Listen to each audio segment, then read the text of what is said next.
শনিবার শিবরাত্রির শুভক্ষণে ধর্মনগর মহাশ্মশানে ইলেকট্রিক চুল্লি এবং রানাদিঘির পাড়ে মার্কেট স্টলের শিলান্যাস করলেন ধর্মনগরের বিধায়ক তথা রাজ্য বিধানসভার অধ্যক্ষ বিশ্ববন্ধু সেন। উপস্থিত ছিলেন পুর পরিষদের চেয়ারপারসন প্রদ্যুৎ দে সরকার, ভাইস চেয়ারম্যান মঞ্জুনাথ মহোদয়া, বিশিষ্ট সমাজসেবী শ্যামলনাথ এবং পুর পরিষদের চিফ এক্সিকিউটিভ অফিসার শ্যামজয় জমাতিয়া। উল্লেখ্য, মার্কেট স্টলে বরাদ্দ হয়েছে ৩,২,৫৭,৯৪৭ টাকা এবং ইলেকট্রিক চুল্লির জন্য ব্যয় হবে ১,৯,০৯,৫৫১ টাকা। উদ্বোধন করে অধ্যক্ষ বলেন, রাজ্যের উন্নয়নের জোয়ার বইছে। আগে একটা সময় ছিল শুধু নেই নিপীড়িত, শোষিত, বঞ্চিত, পরস্ত্রীকাতর এই করে ২৫টা বছর আমাদেরকে পিছিয়ে দেওয়া হয়েছিল। কোনো কিছু না করে শুধু আন্দোলন আর আন্দোলন। বাস্তবে আন্দোলনের কোনো ফলপ্রসূ প্রভাব পরিলক্ষিত হতো না। এখন আন্দোলন না করে একের পর এক উন্নয়ন হয়ে চলেছে। দেশের প্রধানমন্ত্রী নরেন্দ্র মোদীর নেতৃত্বে দেশের প্রতিটি স্তরের মানুষের উন্নয়ন সাধিত হচ্ছে। এখন আর আন্দোলন করে ন্যায্য পাওনাগুলি পেতে হয় না। এমনিতেই সরকার মুখিয়ে আছে মানুষের ন্যায্য পাওনা, যেগুলি উন্নয়নমুখী কেমন করে সেগুলি দেওয়া সম্ভব হয়। পুর পরিষদের চেয়ারম্যান বলেন, প্রতিটি মার্কেট স্টলের ঘর হবে ১১ ফুট এবং ৭ ফুট মাপের, অর্থাৎ প্রতিটি ঘরের ক্ষেত্রফল দাঁড়াচ্ছে ৭৭ বর্গফুট করে। যে কোনো ব্যবসায়ের ক্ষেত্রে একটা সঠিক প্রমাণ মাপ বলে বর্ণনা করা হয়। আরও কী কী উন্নয়নের পরিকল্পনা রয়েছে তা উপস্থিত অতিথিদের বক্তব্যে ফুটে ওঠে।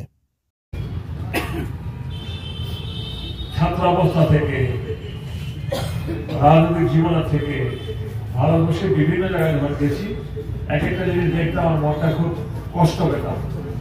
ধর্মনগরে কবে চালু করতে পারবো, ধর্মনগরে কবে চালু করতে পারবো। তো এমন একটা সরকার ছিল একটা সময়ে, যেটা ধরে নিন মোগল আমলের সরকার। সে ঔরঙ্গজেব, শাহজাহান, জাহাঙ্গীর, বাবর, তাদের আমলের সরকার। অন্ধকার যুগময় চিন্তা ভাবনার মধ্যে ২০০-২৫০ বছর পেছনের চিন্তা ভাবনা, সব কিছু মধ্যে তাদের একটা দৈন্যতার ছাপ ছিল। যে কারণে প্রথমে এখানে ঢুকে আমি এক্সাইটেড হয়ে গেলাম যে এটা কত স্কোয়ার ফিট হবে এক একটা ঘর। তো আমাকে বললো ৫৬ স্কোয়ার ফিট। আমি যেটা সবসময় সবাইকে বোঝানোর চেষ্টা করি, যেটাই করবো সর্বশ্রেষ্ঠ করবো, আধুনিকতম করবো। পরে আমাকে চেয়ারম্যান বললো, তার ম্যাপটা দেখে বললো, না না কাকু, এটা ৭৭ স্কোয়ার ফুট। তার মানে এখন এক্সিস্টিং আছে সেটা ৬০ স্কোয়ার ফুট, ৬০ স্কোয়ার ফুট। এখন সেটা হচ্ছে আরো ১৭ ফুট বেড়ে ঘরের থেকে ৭৭ স্কোয়ার ফুট হচ্ছে, আরো ১৭ স্কোয়ার ফুট বেড়ে। তার মানে ঘরটার ভেতরে আর একটু শ্বাস নেওয়ার জায়গা থাকবে, আর একটু মালপত্র ঢোকানো যাবে, আর একটু সুন্দর সুস্থ ব্যবস্থা থাকবে।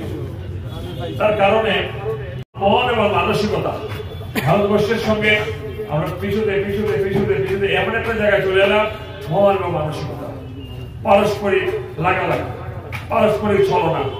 একটা মানুষ একটা উন্নতি করলো, বাপরে বাপ, হ্যাঁ কিতা করি এত উন্নতি করলে বা আপনার যখন হেদিন চা খাইছেন করতে পারে, তুমি করো, আপনি করুন, কি আছে।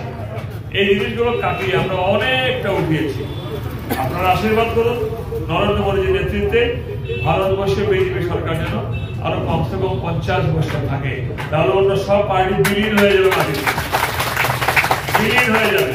সিপিএম মানে দৈন্যতা, সিপিএম মানে কুক্ষিগত, সিপিএম মানে নিম্ন মানসিকতা, সিপিএম মানে পরশ্রীকাতর, সিপিএম মানে অবৈজ্ঞানিক, সিপিএম মানে কুশিক্ষা, সিপিএম মানে অশিক্ষা, সিপিএম মানে সমালোচনা, সিপিএম মানে মিটিং, সিপিএম মানে মিছিল, সিপিএম মানে ঘেরাও, সিপিএম মানে বন্ধ, সিপিএম মানে ডেপুটেশন, সিপিএম মানে লড়াই চাই।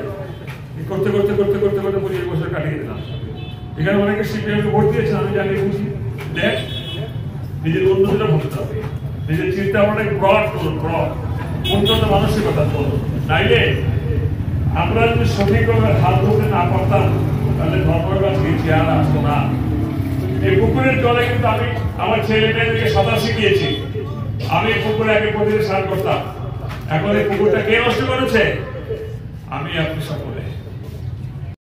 আজকে এখানে যে ফাউন্ডেশন স্টোন লেইং হবে, কমার্শিয়াল কমপ্লেক্স, কমার্শিয়াল কমপ্লেক্স আমাদের সকলের কাছে খুবই জরুরি, বিশেষ করে ইয়ং জেনারেশন, যে যারা পড়াশোনা করার পরে বিভিন্ন বিষয়ে বৃত্তিমূলক শিক্ষা পাওয়ার পরে বিভিন্ন বিষয়ে দক্ষতা অর্জন করার পরে যারা কমার্শিয়াল করার মতো, ব্যবসা বাণিজ্য করার মতো স্থান পায়নি, এখানে তাদের জন্য চিন্তা করে, তাদের সাথে সাথে আরো তাদের পরিবারের কথা চিন্তা করে যারা ব্যবসা বাণিজ্য করতে চায়, যাদের ব্যবসা বাণিজ্য করার মতো স্থান নাই, তারা যাতে এখানে স্থান পেয়ে, দোকান পেয়ে, কমার্শিয়াল কমপ্লেক্স পেয়ে যাতে ব্যবসা বাণিজ্য করতে পারে, ওনাদের পরিবারের দিকে এবং ওনার ব্যক্তিগতভাবে আর্থিক উন্নতি করে পরিবারটাকে সুন্দর সুস্থভাবে চালিয়ে যেতে পারে, তার জন্যই এই প্রজেক্ট হচ্ছে। কারণ গভর্নমেন্ট প্রসিডিউর অনেক মেনটেন করতে হয়, যেমন যে কোনো কাজ যদি চিন্তাধারা নেওয়া হয় তার পরবর্তী সময়ে তার ফান্ডের প্রয়োজন হয়, টেন্ডারের প্রয়োজন হয়, টেন্ডারের পর কাজ কমপ্লিট করতে যে সময় লাগে তার জন্য নির্ধারিত সময়ের প্রয়োজন। তাই অধ্যক্ষ মহোদয় যা বলছেন ধর্মনগরের উন্নয়নের জন্য প্রতিনিয়ত করে যাচ্ছেন এবং সেগুলো বাস্তবে আমরা দেখতে পাচ্ছি। ধর্মনগর শহরে আজকে দুটো ভিত্তিপ্রস্তর হলো, তার মধ্যে প্রথমটা হলো ধর্মনগর শ্মশান ঘাটে 1,09,00,000 টাকা ব্যয়ে আমরা ধর্মনগরে ইলেকট্রিক চুল্লি বসাতে চলেছি। তার ভিত্তি স্থাপন আমরা করে এখানে এলাম সবাই, আপনারা এখানে অনেকেই ছিলেন সেখানে। আর প্রায় 3 কোটি টাকা ব্যয়ে এখানে মার্কেট শেডের গ্রাউন্ড ফ্লোরের কাজ শুরু হবে।